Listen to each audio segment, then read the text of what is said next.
goes to the men's room. Thank you very much. She didn't hear me. That one. Well, I'll wait for this one too. Oh, my goodness.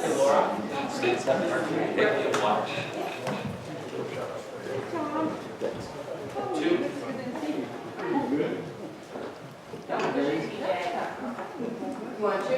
Please. Sure. No, not yet. No. Here comes.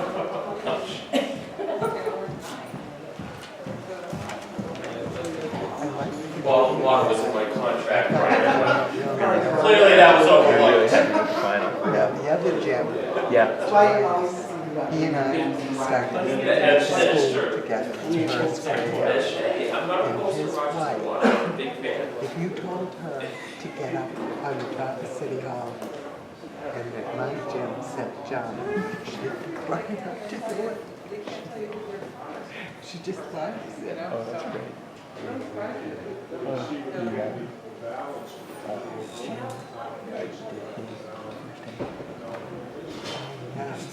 Great job. Yeah. Thanks, that job first. So he had me to be the first time because I didn't know how home. Yeah.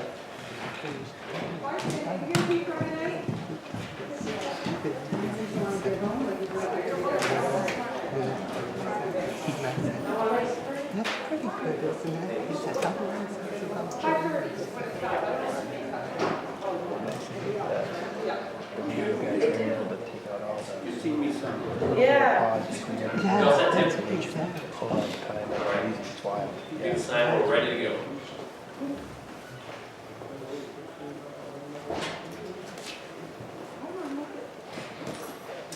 All right, good evening, everyone. I'd like to welcome you back to now the State Senate Candidates Forum. Again, this is the State Senate candidates for District 6, representing Rochester and a few communities to the northwest of us. With us tonight, we have candidate Jim Gray and candidate Joe Casey. And we are going to be following the same format as we have with the state representatives candidate. Candidates for the state senate will make their remarks in the order that was determined by a flip of a coin. Each will be provided with 2 minutes to provide us with their opening remarks, and they will be asked a series of questions on various issues from our media representatives. They will also receive questions from the audience, as well as questions submitted via phone and email, and they will conclude with 2 minutes of closing remarks.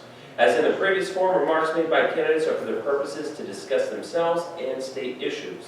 Endorsement of others or attacks on others will not be allowed, or the candidate's time will immediately conclude and be forfeited. Again, our official timekeeper will display a timer on the monitors on either side of the chamber, indicating 2 minutes. Candidates should pay close attention to the timer and conclude their remarks immediately upon their time elapsing. Audience members who are here can fill out index cards and ask questions in a basket located at the back of the room. And we will also be taking phone calls and emails from the public. Those of you who are listening to this live may call 335-7557 or email forum@rochesternh.net. City and chamber representatives are staffing the phones and the computer at this time. And also, before we move forward, I do want to thank our event underwriter once again. Eastern Propane and Oil is sponsoring this event, and we thank them for their continued support of this community forum. With that, I will now move to the introductions of the candidates.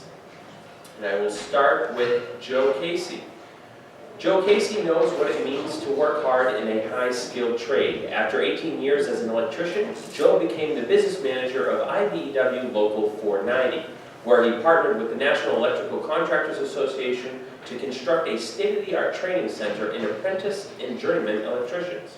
As president of the New Hampshire Building Trades, Joe was an advocate for fair treatment of workers while keeping in mind the needs of Granite State businesses. Over the course of his career, Joe gained an intimate understanding of state government and the private sector. Joe was born and raised in Dover and has lived in Rochester for 13 years. His family has a long history of public service, with his father serving as the state's Commissioner of Labor.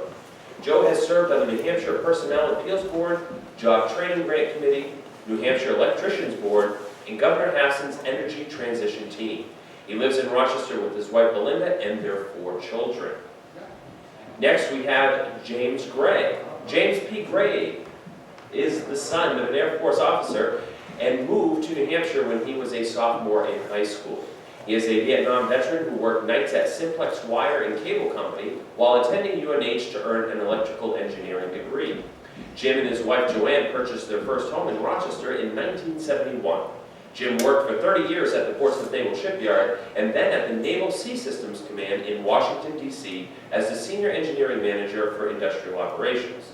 Jim was a part of a management team that saved the Portsmouth Naval Shipyard from closure. Jim has a history of public service. He was first elected as a ward moderator in the early 1990s. After retirement, Jim served the citizens of Rochester on the planning board, school board, city council, and as a state representative. He has served on the board of directors of Bridging the Gaps, the Stratford County Executive Committee, Chamber of Commerce Governmental Affairs Council, and is a volunteer income tax preparer for the Rochester Public Library and the Holy Rosary Credit Union office in Farmington. So with that, as we flip the coin, we will first hear from the opening remarks from candidate Jim Gray. Good evening. I am Jim Gray. On the ballot, you'll see James P. That is my name. Do want to talk about the towns. TJ certainly mentioned Rochester, but there are Alton, Barnstead, Gilmanton, New Durham, and Farmington are the other towns that are represented by District 6. The reason I wanted to make sure that I mentioned those is that there are a lot of differences between what happens in the city and what happens in the town. With the city council form of government as opposed to the town form of government, there are different considerations that the people are faced with. There are 3 things that I've listed at the top of my priority list. The first one is the opioid crisis.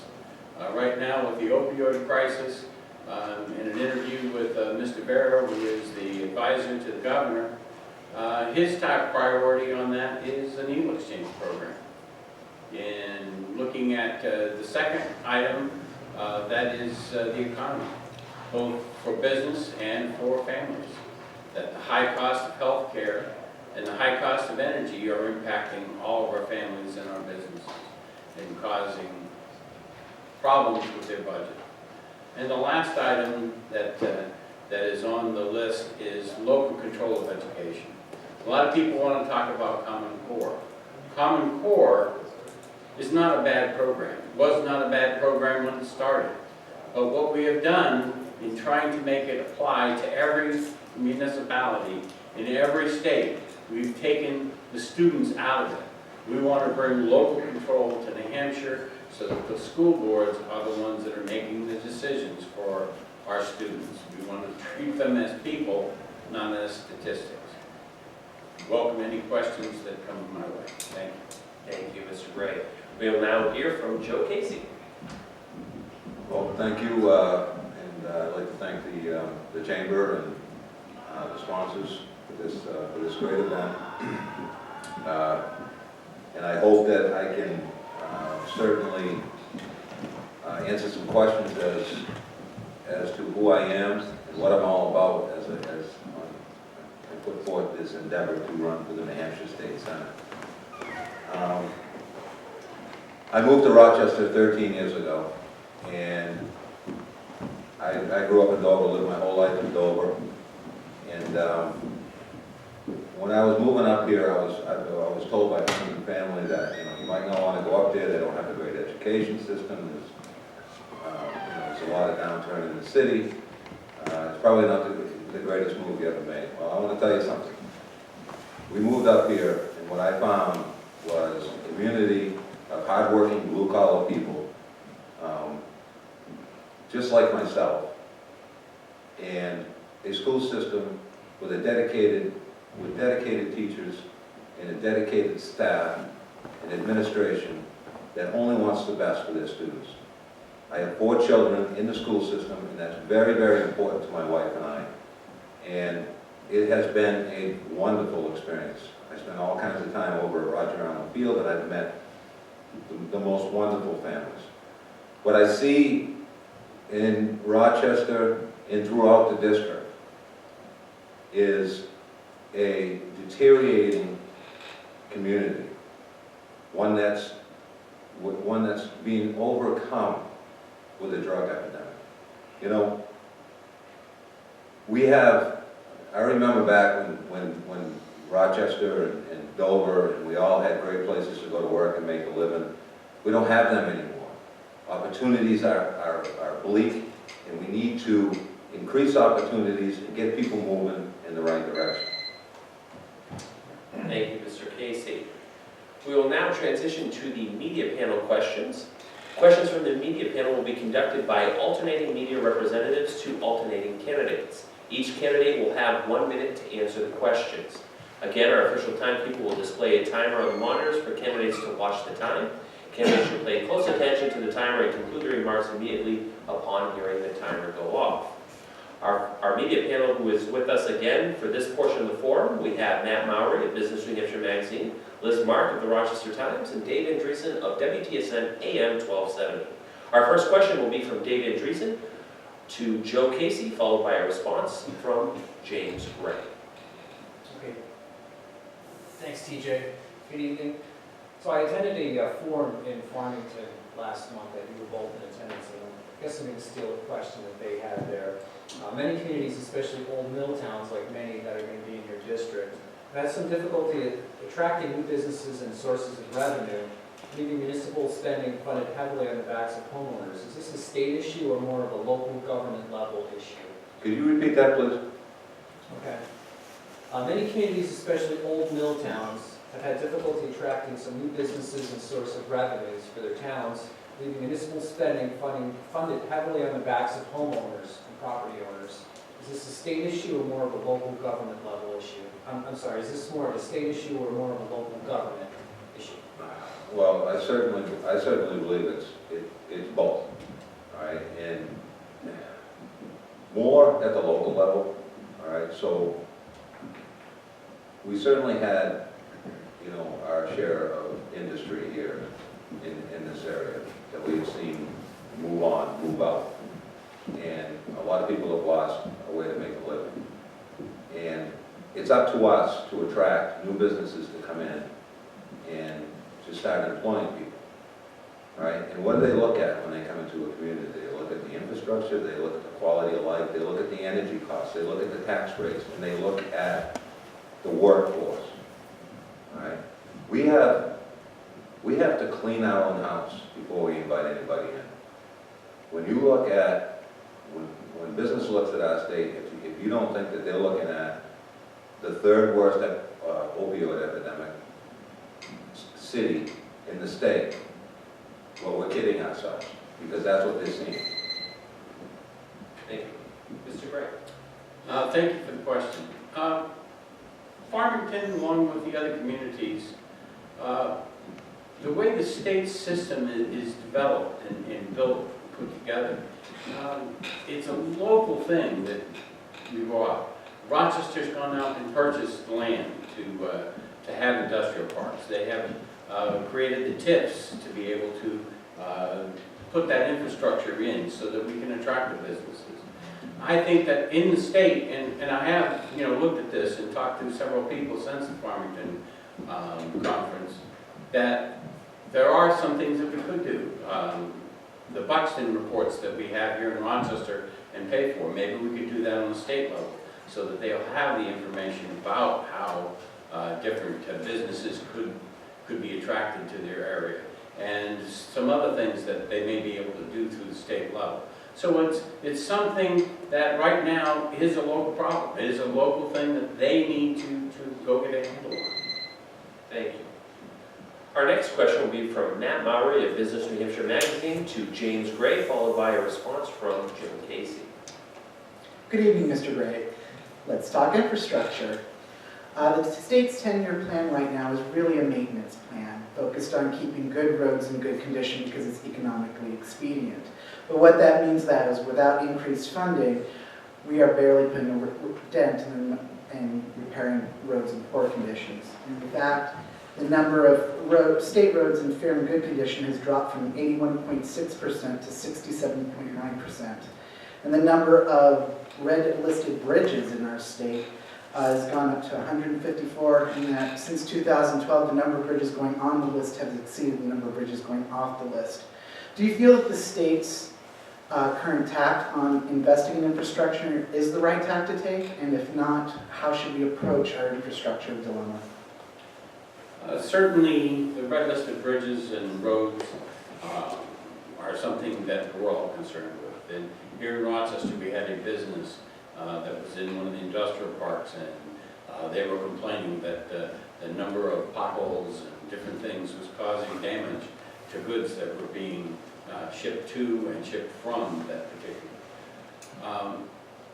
In the legislature, in the year 2013, there was a bill that would have raised the gas tax by 4%, 4%, 4% for a total of 12, and then there was also talk about indexing that. I voted against that because our citizens at the time could not afford it. Right now, in the past legislature, we did raise the gas tax by 4 cents, and that money is out there right now trying to do some of the things, to fix some of those roads. If we look at the Portsmouth area and the bridge down there, we'll stop there and maybe answer it more later. Thank you. Mr. Casey. Thank you for the question. Yeah, so in order for economic development, we have to be able to invest. We have to invest in ourselves, all right? And that includes our roads and our bridges. Business has to come into a state, and they have to be able to move product, and they have to be able to move product efficiently and at a timely basis. That's a big part of the portfolio of any business structure, and we have failed to do that. We're way behind on widening our highways and being able to move not only product but people around in our workforce. I certainly support the increase in the gas tax and make sure that that is dedicated and used for our infrastructure improvements in our roads and our bridges. Thank you. Our next question will be from Liz Mark to Joe Casey, followed by a response from James Gray. Mr. Casey, what do you think are the top 3 issues facing New Hampshire businesses, and how would you address them if elected? The top 3 issues that are facing New Hampshire businesses. Well, I've been out talking to New Hampshire businesses. In my job as a business manager, I had to deal with numerous electrical contractors working in the state of New Hampshire. And I know the top 3 problems. The top 3 problems in New Hampshire are energy costs, healthcare costs for their employees, and, believe it or not, a skilled workforce. And those are 3 issues that I have been working on. I have never served public office, but I've worked on all types of legislation at the state legislature when it comes to renewable energy and new energy and bringing more energy to our portfolio in order to decrease the cost of energy. I've done other things. Thank you. Mr. Gray. That minute certainly does come quickly. I will agree with Mr. Casey on 2 of the issues, the healthcare costs and the electric costs. The third one, though, I would put in there is the tax structure in New Hampshire. The healthcare costs, I think part of the question was also what would we do about it? Tort reform and healthcare costs is certainly something that we need to look at. If we can reduce litigation and the amount of money that's spent and the amount of tests and different things the doctors order because they're trying to avoid that litigation, that is certainly one way to reduce healthcare costs. The electric costs right now, certainly Northern Pass, it's 187 miles that Northern Pass is. Varying the portions in very sensitive areas, I think is a mandate if we were going to maintain our tourism and other things. The taxes, I'm sure that we will address the taxes again, so since my time is almost up, I will defer that. Thank you. Our next question will be from Dave Andreessen to James Gray, followed by Joe Casey. So let's talk education. Many of the businesses, or a couple of bigger businesses that have moved to the Rochester area are tech and manufacturing related. And certainly the CTC, Spalding High School, does a great job in training the workforce for these types of jobs, which you hear across the country. And even in some other parts of New Hampshire, they don't have enough qualified and skilled workers to fill these positions at these companies. So what are your thoughts on this, and what do you think that solution could be? Certainly, if you look at the things that brought Saffron here to Rochester, bringing in the colleges so that we could have the program here in Rochester to educate the people in advanced manufacturing was a very big part of getting them to locate in this area. Certainly right now, one of the things that I regret is that we don't right now have room in the school budget to do an expansion and add to the Croto Center here in Rochester. The Croto Center does a wonderful job. Right now we are trying to partner with the other educational facilities here in Rochester so that people can earn credits at the college level in addition to earning them their high school education. So again, with 6 seconds left to go, I don't have time to get into any of the other things, but we are working at it, we'll continue to do that. Thank you. So one thing that we have to do is we have to start engaging our kids as to what it's like to be members of the community, a part of the workforce. There seems to be some disconnect, and I have a lot of kids going through my house all the time. I have 4 kids. My daughter's, one of them's 22, and one of them's a sophomore in high school. And I'm constantly asking them, what's going on with them and what their future's going to look like. And it's amazing that how little that they have even thought about it, especially in the high school years. I remember when I was in high school, I was terrified about what I was going to do after high school and how I was going to make a living. And it was constantly on my mind. There seems to be quite a disconnect today with these kids and as to where they're going to go and what they're going to do, some of them. And I think, there's good programs out there that teach these kids, what the future is going to bring. And we need to get them engaged in that. Thanks. Next question will come from Matt Mowry to Joe Casey, followed by a response from James Gray. New Hampshire is the second oldest population in the country. How will you balance budget and policy decisions when you have places saying that they cannot expand because they cannot find the workforce they need, with the reality that the majority of your constituency is older and the demand for elder services is going to increase?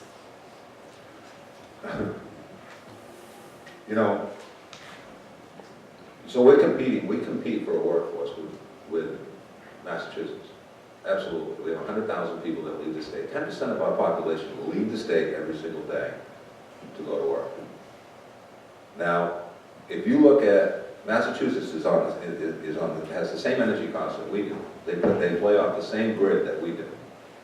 All right? They put a lot of initiatives down in Massachusetts to give tax breaks, to keep businesses in their areas at the local level. And we're competing for a workforce with them. Those 100,000 people that leave our state every day that could be contributing to our state, well, I hear free market all day long. It's a free market. You want to keep those employees here, you have to start finding what they want. I'm certain that they don't want to drive and get hung up on 93 and 95 every single day. And if they can make the wages and benefits that they're making down in Massachusetts here in New Hampshire, those employers would be able to employ them. Thank you. Mr. Gray? For the answering this question, I'm going to go back to the 3 top things for businesses. We talked about the third one, which is the taxes. To keep people here and to have more younger people working in our state, we need that business climate. We need to make sure that the cost for an employee is not exorbitant compared to other places. We need to make sure that our tax structure is not exorbitant compared to others. And we've started that. The thing that caused the governor to veto the budget was the reductions in the taxes. Okay? And what we've seen is that there's $100 million that, because of the improving economy, partly because of those reductions in taxes, have helped the state's coffers. As we move forward in continuing to reduce those taxes, not like Kansas did, all in one swoop, but it's very small reductions so that we can maintain those businesses, we will be able to attract more younger people into the workforce. Next question will come from Liz Mark and be addressed to James Gray, followed by the response from Joe Casey. Please give me your thoughts on whether you believe Medicaid expansion should be permanent, and if so, what are some of the future financial implications that need to be worked out and how you would go about it? New Hampshire has the New Hampshire Health Protection Program. There are differences between that and Medicaid expansion. One of the things that we asked for and didn't get was a work requirement. But we do require people who are unemployed to be referred to the Department of Employment Security. So we're not just, using Obamacare the way it was in the expansion. Should it go forward? I believe it should. But because we are not going to be able to fund it the same way that we did this 2 years, it's going to take new and innovative ways of doing that, or we're not going to be able to afford it. So when we look at what other states have done, they have been saddled with very high healthcare costs because of that. Thank you. Mr. Casey? So the answer is yes. I mean, we have to fund Medicaid. We're going to have people that are in serious health trouble, and they need this money. This windfall that the state has come into with their tax reduction. Well, they also diverted the 30%, 35% of their pension obligation to the retiree, the pensioners in the state, to the cities and towns. All right, so that was a pretty nice windfall to fall on. They didn't really, that's not really a big gain. That money belongs in the pensions of our state and city employees. That was guaranteed back in 1972 that they were going to pay. Now, if we're going to have to take that money and pay for our Medicaid expansion, we certainly have to do that.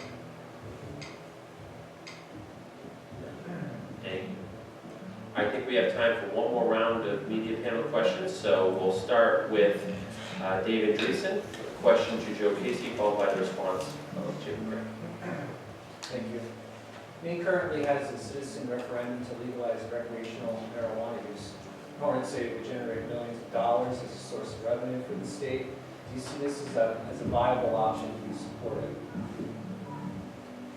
Yeah, so, I mean, this is a tough one for me. I come from, and I spent a lot of time dealing with addiction. And certainly I can remember, and there's a lot of you can, that legalizing marijuana in any way, shape, or form is not a good thing for our kids. There's no reason for them to have any type of altered mind when their brains are still growing. And if that's you know, if we're, as a state and the community, condoning that behavior, and they start walking towards that, marijuana is certainly, if you talk to any drug and alcohol counselor, marijuana is certainly a gateway to drug addiction. And I have, at this point, I would listen to testimony and I would make a judgment at that point, but at this point, I would say no. Thank you, Mr. Gray. Certainly, I'm not new to this issue. When I first joined the school board back in 2010, I learned about the youth risk behavior surveys and already knew that there was a problem. When Bridging the Gaps was having problems with the federal government, starting to pull the program, I got involved. We've saved Bridging the Gaps. Certainly, we have medical marijuana. Decriminalization, meaning making it a misdemeanor for very small amounts, I don't have any problem with that right now, but I do not want to completely make it recreational marijuana. Thank you. Next question will come from Matt Mallory to James Gray, followed by the response of Joe Casey. Keeping on the topic of drugs, I'm going to ask a question asked of the representative candidates. In that regards to the Alcohol Abuse Prevention and Treatment Fund that was set in 2000 with the intent of setting aside 5% of alcohol store sales in the state to fund treatment and programs in the state. Instead, the program has not been fully funded in 13 years, with the exception, I think, of 1 year. And millions of dollars intended to go to treatment have been diverted to the general fund. Most recently, the legislature reduced the amount of money that was going to be put into that fund to 1.7%, but did put an additional $2.5 million aside for next year to go to those purposes. Do you feel that this current funding level is appropriate, and if not, what level should this be funded at? The information that you've gotten probably comes from New Futures. New Futures has a 5-point plan, and the first point in that New Futures program is to fully fund the 5%. Yes, the legislation was passed in 2000. The year that it was funded almost fully, and I'm not sure that it was, in 2003. Last year, the funding was $6.6 million with an additional $2.5 million. Right now, the problem is that the right amount? We have a Health and Human Services Commissioner who is supposed to take care of a lot of different things.